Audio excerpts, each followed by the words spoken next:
नमस्कार, वंदे मातरम, जय हिंद दोस्तों। आपके सपनों का अपना परिवार धैर्य एजुकेशन क्लासेज में आप सभी का तहे दिल से स्वागत है। तो आइए आज स्टार्ट करते हैं एनसीईआरटी पैटर्न पर आधारित Vidya question bank class 10 Hindi subject को। आपको बता दें कि इस चैनल के माध्यम से 10 to 12 बोर्ड एग्जाम प्रिपरेशन 2021 की तैयारी बिल्कुल फ्री, देसी शुद्ध भाषा में, राष्ट्र हित में कराए जाते हैं मेरे प्यारे बच्चों।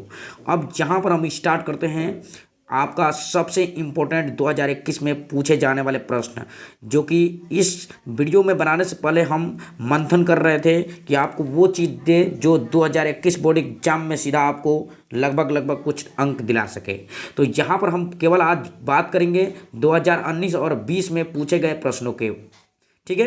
तो 2020 और 21 मतलब 19 में पूछे गए प्रश्न जो हैं वो 21 के दृष्टिकोण से बहुत ही अति महत्वपूर्ण हो जाते हैं, क्योंकि आसपास के जो वर्ष में पूछे गए प्रश्न होते हैं वही ज़्यादा पूछे जाते हैं, ठीक है। तो चलिए हम 19 से स्टार्ट करते हैं क्वेश्चन को और बताने का प्रयास करते हैं। ये वन लाइनर क्वेश्चन है मेरे प्यारे बच्चों, जो एक एक अंक के पूछ लिए जाते हैं, ठीक है। तो चलिए यहाँ पर देखते हैं हम फर्स्ट नंबर क्वेश्चन, यानी कि छठा नंबर क्वेश्चन जो 2019 से पूछा गया है विद्या क्वेश्चन बैंक के, ठीक है।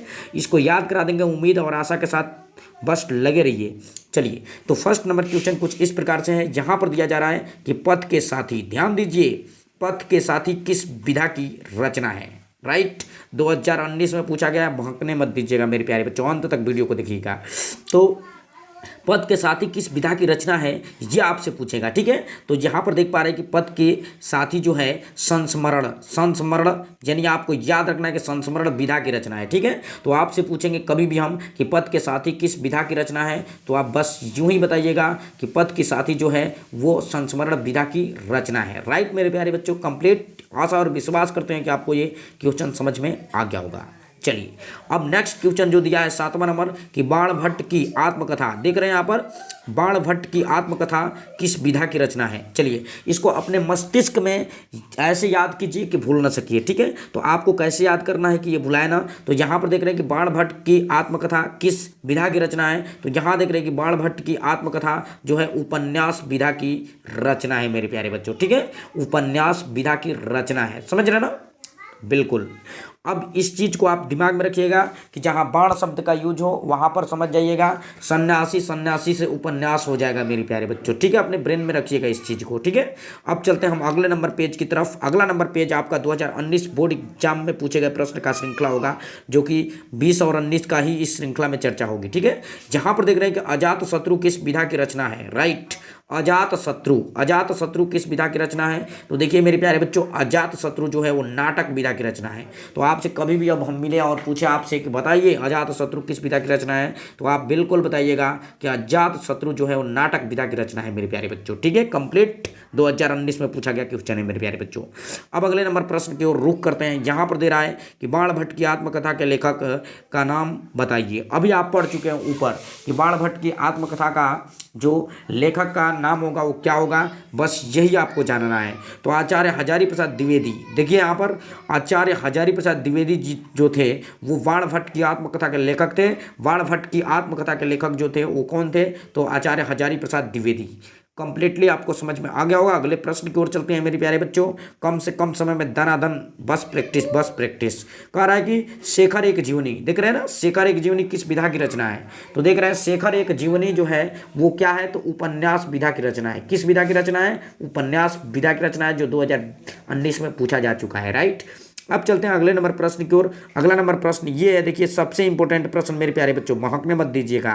कलम का सिपाही के रचनाकार का नाम बताइए। बार बार पूछ लिया जाता है, ये 2019 में पूछा भी गया है, ठीक है। तो कलम के सिपाही के रचनाकार कौन है मेरे प्यारे बच्चों, तो बस आप देखिए यहाँ पर अमृत राय, बिल्कुल अमृत राय।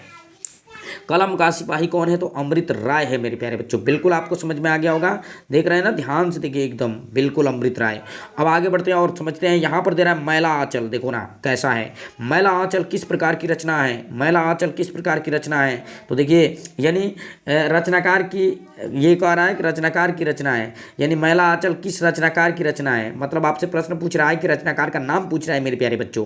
तो आप क्या बताइएगा कि मैला आंचल जो है वो फणीश्वर नाथ रेणु की रचना है। किसका है? तो फणीश्वर नाथ रेणु की रचना है। मेरे प्यारे बच्चों, ये जो भी क्वेश्चन है ऑल नाइन क्वेश्चन ये बहुविकल्पी में भी पूछ लिए जाएंगे, इसलिए आप बस माइंड में सेटअप रखिएगा तो आप बहुविकल्पी भी कर जाएंगे अगर इसको तैयार करते हैं तो। राइट, बड़े क्वेश्चनों को अगर कंप्लीट किया जाता है तो छोटा क्वेश्चन आसानी से हो जाते हैं मेरे प्यारे बच्चों, इसलिए आप घबराइएगा मत, बस मेरे साथ अंत तक वीडियो में बने रहिए।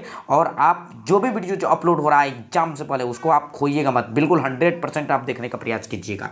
ठीक है, अब अगले नंबर प्रश्न को और बढ़ते हैं हम। तो बिल्कुल मैला आंचल किस रचनाकार की रचना है मेरे प्यारे बच्चों? तो यहाँ पर फणीश्वर नाथ रेणु की रचना है मेरे प्यारे बच्चों। अब यहाँ पर 13 नंबर क्वेश्चन को देख रहे हैं कि रेशमी टाई, हाँ क्या बात है, रेशमी टाई किस प्रकार की रचना है? ठीक है, रेशमी टाई यानी रेशम से बनी हुई टाई, यानी समझने का प्रयास करोगे तो इस तरह से आप सोचोगे समझोगे। ठीक है, तो ये क्या है? तो रेशमी टाई जो है नाटक विधा की रचना है मेरे प्यारे बच्चों, बिल्कुल नाटक विधा की रचना है, इसको आप कंप्लीट रूप से समझ लीजिएगा। राइट, अगले प्रश्न को रुक करते हैं। अगला प्रश्न जो है आपका आ गया 2020 का, बिल्कुल यानी रेशमी टाई जो था ये 2020 वाला ही था, हमने देखा नहीं, बिल्कुल। अब आगे बढ़ते हैं अब 2020 के हर एक प्रश्न की ओर। तो 2020 का एक कंप्लीट हुआ रेशमी टाई। अब कह रहा है जहाज का पंखी, कह रहा है जहाज के पंछी के लेखक का नाम लिखिए। तो ठीक है, जहाज के पंछी के लेखक का नाम क्या है? तो इलाचंद्र जोशी है मेरे प्यारे बच्चों। क्या है? तो इलाचंद्र जोशी है, बिल्कुल दिमाग में रखिएगा कि जहाज का पंछी के लेखक का नाम क्या है? तो इलाचंद्र जोशी है। फिर आगे बढ़ते हैं और एक अगले स्टेप की ओर बढ़ते हैं। यात्रा के पन्ने किस विधा की रचना है? यात्रा के पन्ने किस विधा की रचना है? बस आपको दिमाग में रखना है, इसको माइंड में सेटअप रखना है मेरे प्यारे बच्चों कि यात्रा के पन्ने किस विधा की रचना है। तो बिल्कुल आप बताइएगा यात्रा के पन्ने किसकी विधा के? यात्रा विधा की, बिल्कुल इसमें भी यात्रा दिया है और इसमें भी यात्रा है। तो यात्रा के पन्ने किस विधा की रचना है? तो आप बताइएगा यात्रा के जो पन्ने जो है वो किस विधा की रचना है? तो यात्रा विधा की रचना है। बिल्कुल कंप्लीट हो गया आपका। अब अगले नंबर प्रश्न की ओर रुख करते हैं। 16वां नंबर प्रश्न यहाँ पर दे रहा है कुछ बहुत ही इंपॉर्टेंट, ये 2020 में 2 बार तरीके से पूछा जा चुका है। कह रहा है ठलुआ क्लब के लेखक का नाम लिखिए या ठलुआ क्लब के लेखक कौन है? दोनों बात का मतलब एक ही हुआ मेरे प्यारे बच्चों कि ठलुआ क्लब के लेखक का नाम पूछ रहा है या ठलुआ क्लब के लेखक कौन है। तो इसका दोनों का आंसर एक ही हो जाएगा मेरे प्यारे बच्चों, गुलाब राय। क्या हो जाएगा? गुलाब राय। यानी ठलुआ क्लब के लेखक का नाम जो है वो गुलाब राय है। इस पर थोड़ा ध्यान दीजिएगा, ये 2 बार पूछा जा चुका है, 2 तरह से प्रश्न बना करके पूछा जा चुका है ये 2020 में मेरे प्यारे बच्चों। 2021 एग्जाम के लिए एकदम अति आवश्यक इंपॉर्टेंट की श्रेणी में एक क्वेश्चन आ सकता है आपका। ठीक है, अब चलते हैं 17 नंबर क्वेश्चन की ओर। यहाँ पर भेंट वार्ता विधा के लेखक का नाम बताइए। भेंट वार्ता विधा के लेखक का नाम बताइए मेरे प्यारे बच्चों। भेंट वार्ता का लेखक का नाम क्या है? तो यहाँ पर देख रहा है बहुत ही अच्छे एक सुनहरा नाम जो गिरिराज शरण अग्रवाल है मेरे प्यारे बच्चों। तो भेंट वार्ता विधा के लेखक का नाम जो है वो क्या है? तो गिरिराज शरण अग्रवाल है। अगले नंबर प्रश्न की ओर रुख करते हैं। 18वां नंबर प्रश्न है कुछ इस प्रकार से, किसी एक महिला कहानीकार का नाम लिखिए। वाह क्या बात है, महिला कहानी का नाम जब भी आए तो आप सीधा बताइएगा।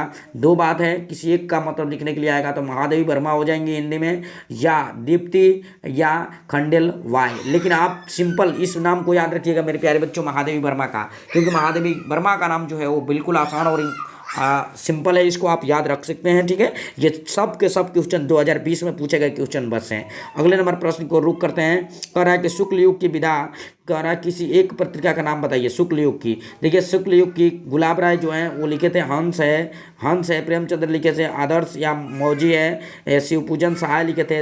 ये कर्मवीर जो पत्रिका है वो माखनलाल चतुर्वेदी लिखे हैं, शुक्ल युग पत्रिका है। बिल्कुल आप इसमें से कोई एक नाम रख सकते हैं मेरे प्यारे बच्चों। साहित्य संदेश बस गुलाब राय, अगर इतना भी आप कंप्लीटली कर सकते हैं तो आप बस दिमाग में बने रहिएगा कि साहित्य संदेश यानी शुक्ल युग की किसी एक पत्रिका का नाम आपसे पूछ रहा है तो बस यही बताइएगा कि साहित्य संदेश ये किसने लिखा था? तो गुलाब राय ने लिखा था मेरे प्यारे बच्चों। या इसमें से कोई भी नाम आप याद रख सकते हैं और पत्रिका का नाम। राइट, अगले नंबर प्रश्न की ओर हम रुख करते हैं। अगला नंबर प्रश्न 20वां नंबर कुछ इस प्रकार से है कि वट वृक्ष के रचनाकार का नाम उल्लेख कीजिए। तो यहाँ पर वट वृक्ष के जो रचनाकार हैं यानी इसको लिखने वाले जो हैं वो रामधारी सिंह दिनकर जी हैं। कौन है? तो रामधारी सिंह दिनकर जी हैं। ये 2020 के क्वेश्चन है मेरे प्यारे बच्चों। अगला प्रश्न की ओर रुख करते हैं जो कि अंतिम नंबर का प्रश्न होगा। ये नीड का निर्माण फिर किस कह रहा है कि नीड का निर्माण फिर किस गद्य विधा की रचना पर आधारित है? तो आत्मकथा पर बताएंगे मेरे प्यारे बच्चों। ये क्या है? तो काव्य है, तो आत्मकथा पर। इस प्रकार आज आपका जो 2019 और 2020 का जो क्वेश्चन का श्रृंखला था वो आज कंप्लीटली रूप से खत्म और खत्म हो गया मेरे प्यारे बच्चों। अब हम मिलते हैं अगले वीडियो के साथ, बस मेरे को दीजिए इजाज़त। जय हिंद, वंदे मातरम, नमस्कार।